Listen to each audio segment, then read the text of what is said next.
definition of beneficial is important, because it's not just making them feel good. Right. Just because they're happy doesn't mean they're actually benefiting. Yeah, sometimes they're not. Sometimes you gotta press their buttons. Right. Make them mad. Right.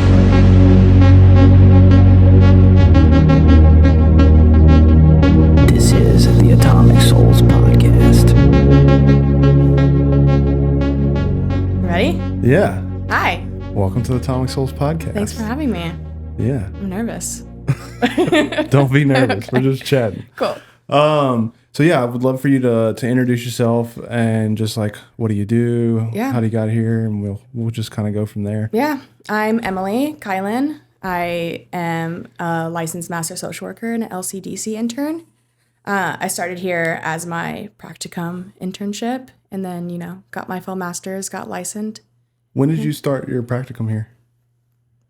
June, May? Earlier, I don't know. It was last year though? It was last year, yeah. Okay. So, that's just like a one semester thing? Two semesters. So I did the semesters? summer semester and then the fall. Cool. And then just graduated in December. I have a question about the social worker thing. Yeah. Like, did you choose that for a specific reason, or that was just the easiest route, or? Yeah. Well, I originally, my undergrad was in political science. And then I had a minor in sociology. And I liked that much more. So, but I graduated COVID. I graduated 2020. So I graduated college and I had no idea what I was doing. So I worked service industry for a while. And then I was like, well, I don't know. I don't want to do this for the rest of my life. So I was like, I'm going to go back to grad school. Right. And then went the social work route. What made you want to study politics? I was always told that I would be a good lawyer. You probably would be. Because I'm very argumentative. You and are. I don't know how to lose. So, yeah. Agreed. Yeah. Well, whoever said that, it sounds Eights. intelligent. Yeah. Yeah, there you go. Oh, you're an 8 too? I am an 8, yeah. Love it. Yeah. A bunch of those running around here. Yeah. Mm-hmm. Well, we'll just start a crew of the 8s. Yeah, I agree. Awesome. What about like high school and stuff? Mm-hmm. Was there anything that kind of made you, when you went back for Mm-hmm. Your master's, where you're like, I want to be a Social worker? therapist, social worker, whatever? My mom's an addict.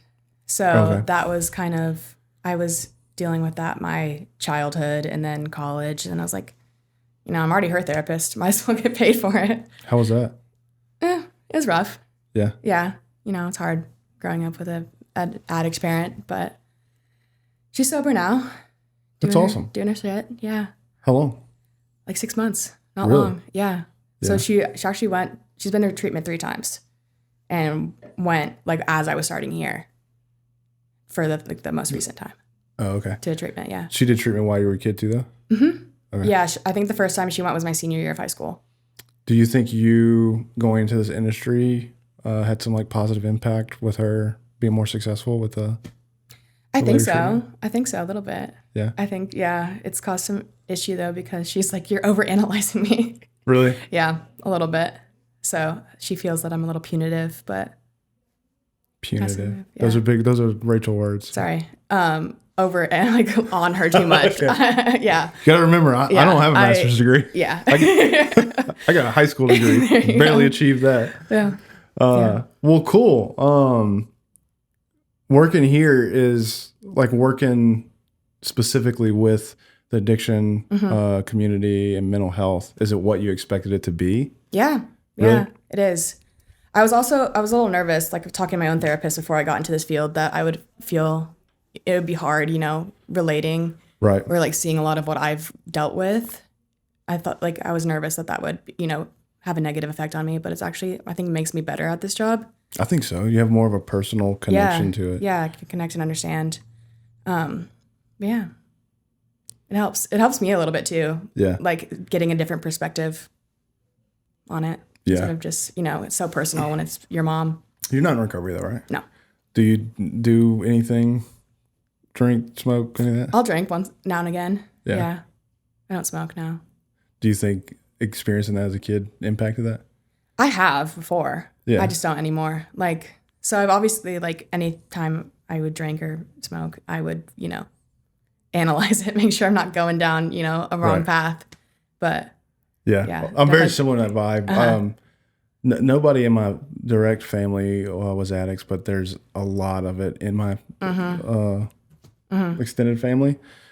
And that's what I would like if I would drink or smoke or something, I would just start like really analyzing like, well, I mean, I couldn't do this right now or do that right now. Like I'm not, you know what I mean? Like I'm out of control. Yeah. Right. And so I just quit. So I haven't done anything in 2 or 3 years now. Okay. But yeah, I think that's part of the 8 thing, right? Like what? The over needing control? Yeah. Yeah, for sure. Like it wasn't that I didn't enjoy it. It's that I didn't feel like I was fully in control. Yeah, for sure. Yeah. That is an 8 thing. Yeah. So, yeah. Being an 8 as a therapist seems, I don't know, different. I feel like not many therapists are 8s, right? No.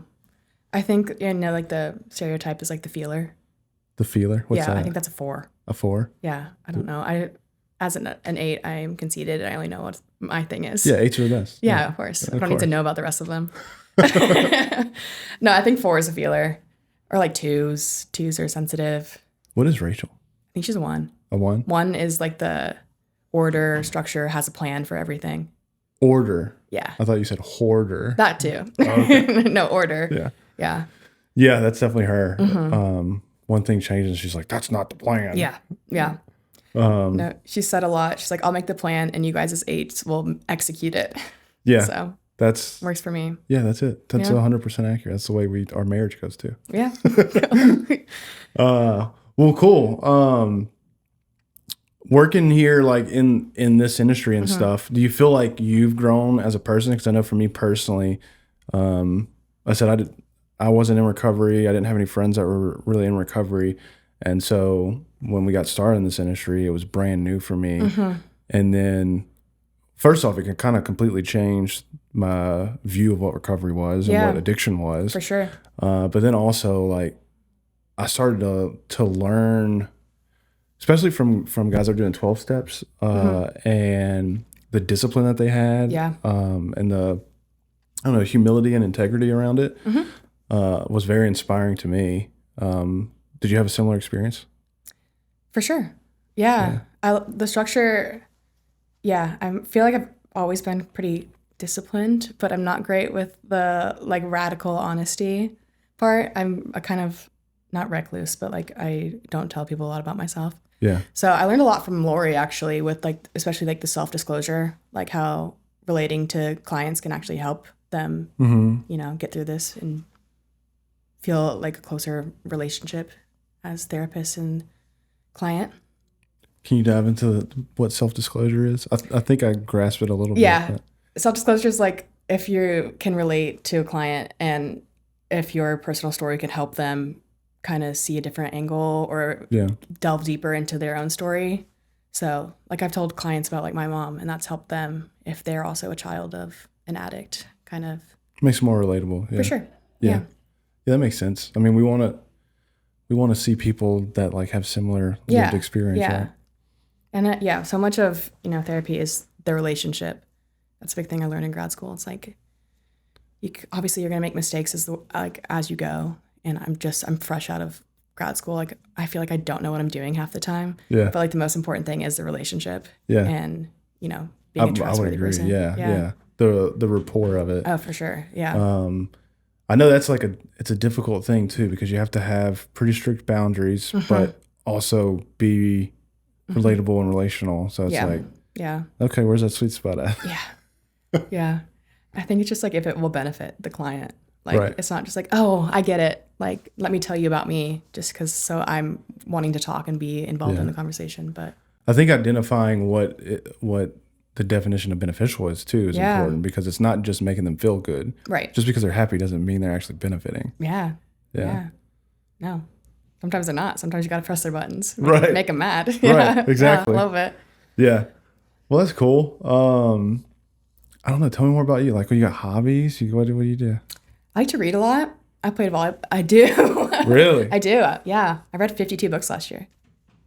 Really? I did. I read 2 books last year. Nice. And I've heard there's stat like if you read 1 book a year, you're reading more than like 90% of the population. Yeah, I enjoy reading. It's so hard for me to sit down and not like I'm really bad ADD. Like I just start wandering off.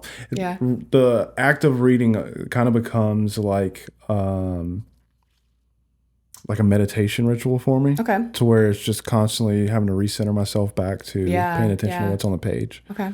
And so I really like that. I feel like it's, I don't know, helps with my cognitive health. Mm-hmm. Yeah. It's fun. Yeah.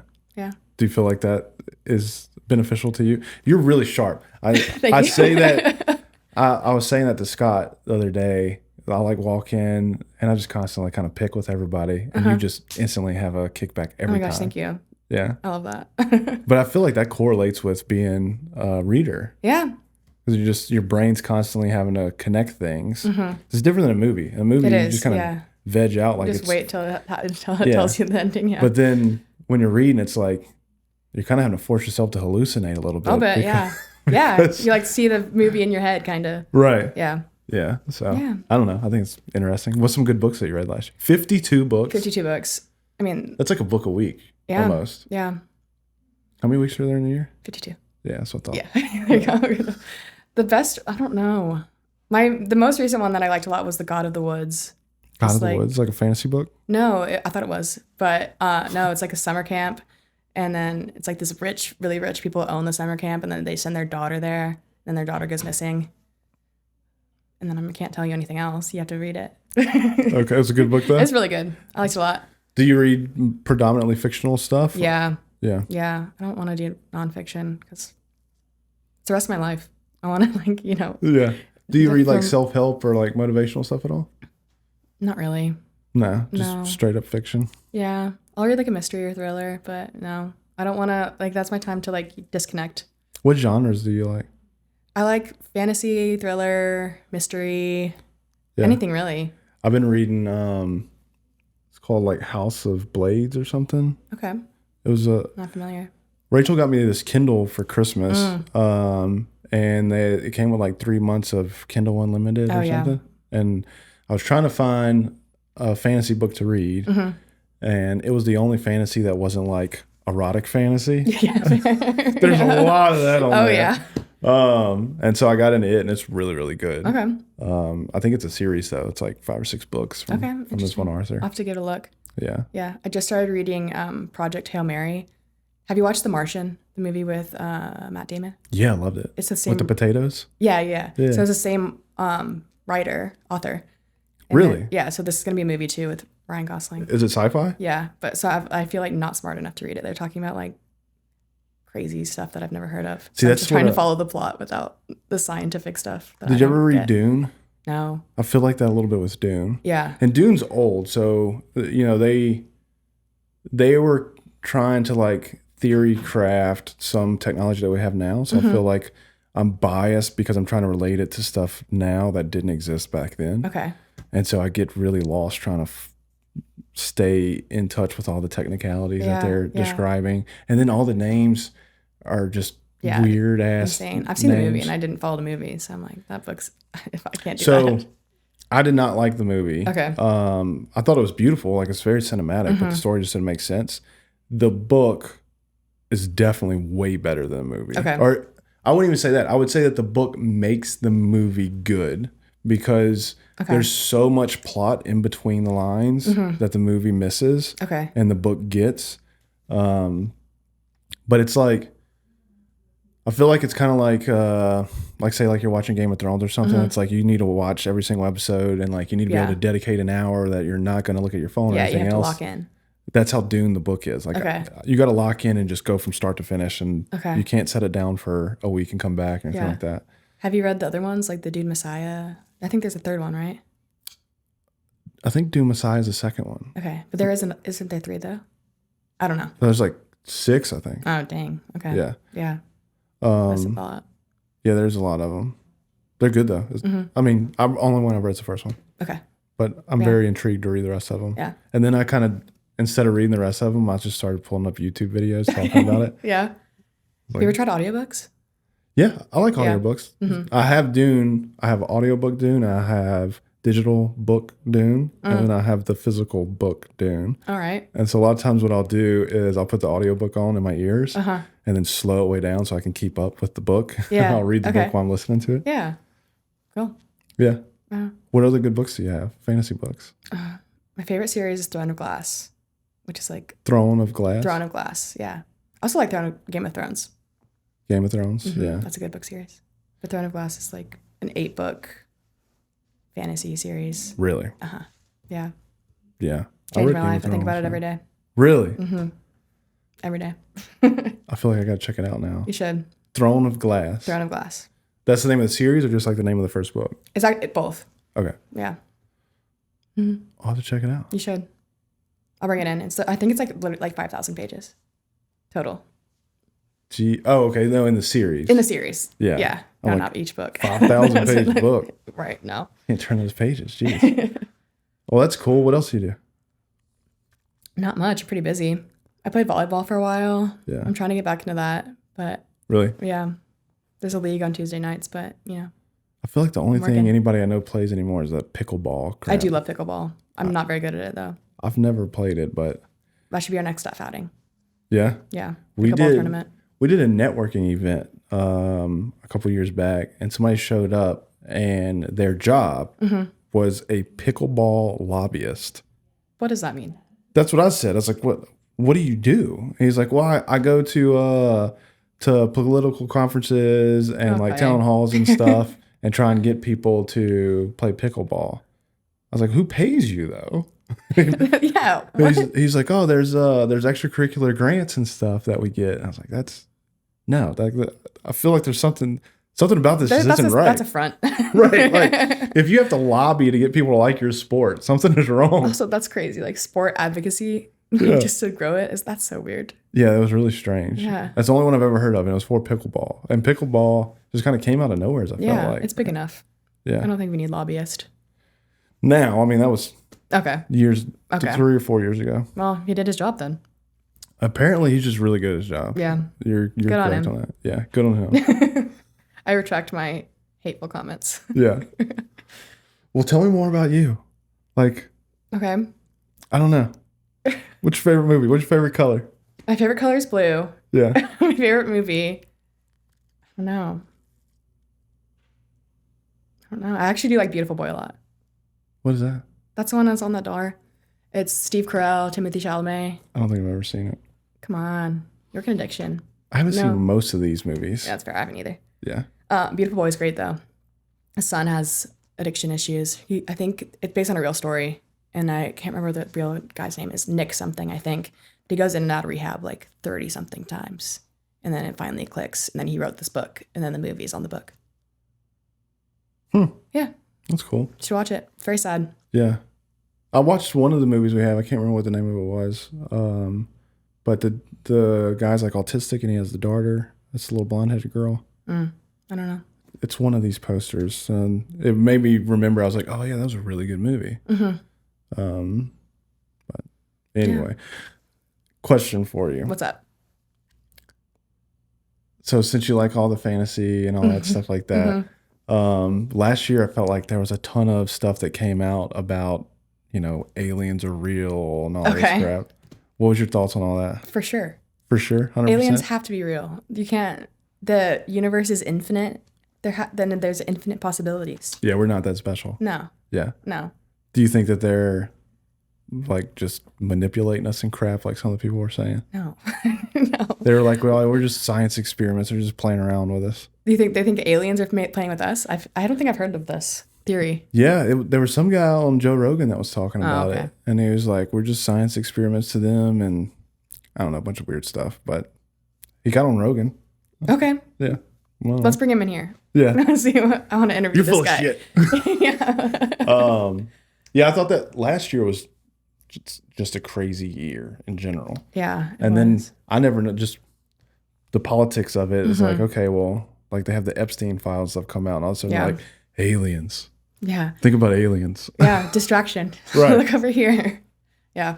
Yeah. Do you see that in your sessions as having like a impact on people's mental health? Because I feel like, I don't know, like government coming out and saying aliens are real and then saying, hey, we're going to show you these Epstein files. Actually, no, we're not going to show you these Epstein files. I feel like for me, I don't know, it feels like a constant rug pull of like I just don't have enough stability in society. I would imagine that pops up For sure. in sessions. Yeah. It comes up quite a bit, actually. Really? Not specifically aliens, but like navigating trying to focus on yourself and your own mental health with all the crazy shit that's going on in the world. Right. And like setting up boundaries with like wanting to be informed and wanting to be like a productive member of society. But at some point it's just like draining.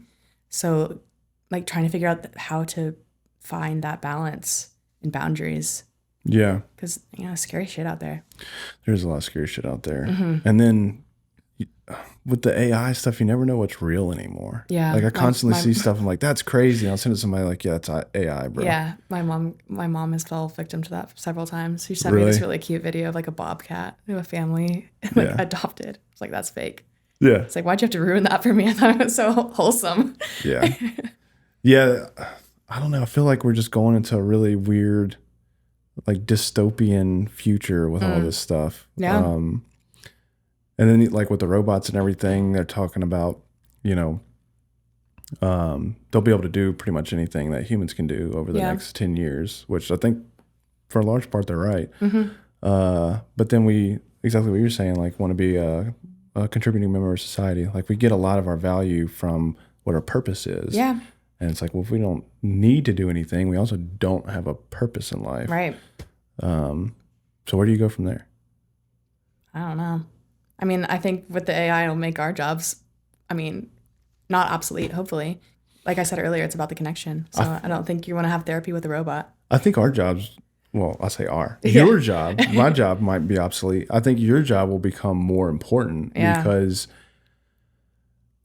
I think mental health in general is kind of a first world problem. Like other places, they don't have mental health issues because they don't have time to think about what their mental health is. Yeah. Like they're busy. And so I think as we alleviate more and more space for leisure activities, we're going to have more opportunity for self-contemplation. Yeah.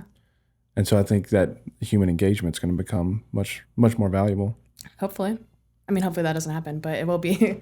Hopefully, maybe let's increase the human connection now before it gets rough. I think preemptively focusing on your mental health is really important, just not because we're trying to beat the AI, but just in general. Right. Like you should be proactive about health, including mental health, just because it is so important. It's important to success. It's important to well-being, everything. Yeah, I agree. I think that's so hard to do, though, stay proactive with it, especially society doesn't, there's so much stigma around mental health and addiction. So it's like, I'm going to white knuckle this until that's literally no other option but to get help. Yeah. I feel like there's less stigma than there used to be. Oh, for but sure. There definitely still is some. Yeah. I see it on the boats a lot because those are like really hardcore blue collar people. Yeah. And when I first started, like if you had an issue, I would stop being a bitch. Like, come on. Pull yourself up by your bootstraps. Right. And now I get a lot of people that'll ask me questions about therapy. Yeah. Where they're like, hey, you think that y'all could help out with this? Or like me and the wife have been dealing with this. Or have you ever heard of EMDR? My kid's utilizing it. It seems to be really great for them. And so I don't know if like these things were happening in the shadows before, nobody talked about it, or if it's just becoming more common for people to seek therapy. Yeah. But I've definitely over the last 12 years I've been on the boat seen a drastic change with the acceptance of therapy. Yeah.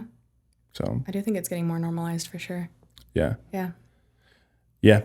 I think people, like back to what you said, I think the mental issues have like always been there, or the mental health issues. Obviously they are getting exasperated as we move on, but I think people are talking about it more now, which is good. I think it is good. Do you think we're talking about it more just because we have nothing else to talk about? Because I feel like politics, when I was a kid, nobody talked about politics. It was just, you would vote every 4 years and you call it a day. Right. And now it's the only thing we talk about is politics and mental health, religion. Yeah. I don't know. I think a lot of that is also social media.